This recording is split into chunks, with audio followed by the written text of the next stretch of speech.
First on our nightly bulletin for Ding Media is the outrage for an employee in being effectively sacked by prestigious boutique clothing giant Gant in Melbourne after notifying them of his annual leave aspirations in June this year. Cade Atkin, who has worked with the company for 2.5 years, was told of the board's decision to terminate his contract just this afternoon, and tonight will be his last shift at the place he has called his second home over the last few years. The man himself at the centre of this controversy has been kind enough to give us his time at quick notice the day he will bid farewell to the company. It isn't the way he anticipated for his tenure to end, as he is only away for 5 weeks and believes the board's decision is somewhat harsh, as another employee has taken leave for 3 months. He is considering legal action against the company and is taking on legal advice as we speak. Cade Atkin, thanks for joining us tonight on Ding Media in the midst of your last hours of an employee. Mr. Atkin, how are you? It's Rupert from Ding Media. Hey mate, how are you? Good. I'm just in here, just wanting to interview you about your recent sacking of by this company in a very controversial matter.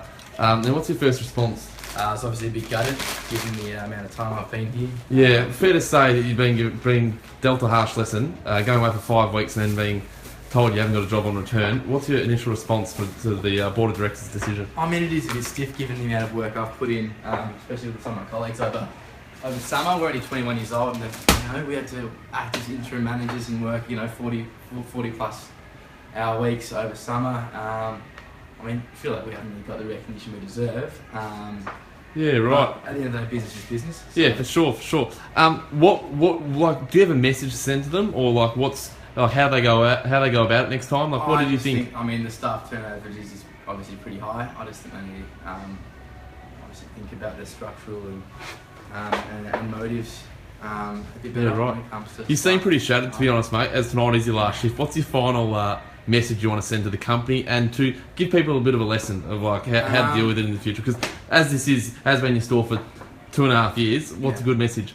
There's not too much to say really. Just go with it, seize the opportunity, make the most of it, and hopefully when the next door opens, I can ring that bell and go ding. I was privileged enough to interview Alexander Brayshaw, who's been a lifelong friend of Cade Atkin, and I got his view on his termination I think it's pretty harsh. of his contract early this week. He's been shown little respect after he's going on a 2-week holiday trip. You mean 4 weeks, but 2 weeks. It's fair to say that 4 weeks is pretty rough. Do you not agree? I agree. Thanks for your time today.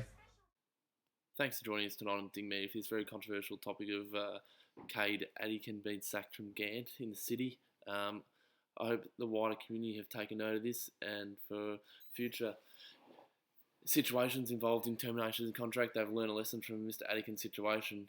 But anyway, that's it for tonight on Ding Media. Rupert Condon.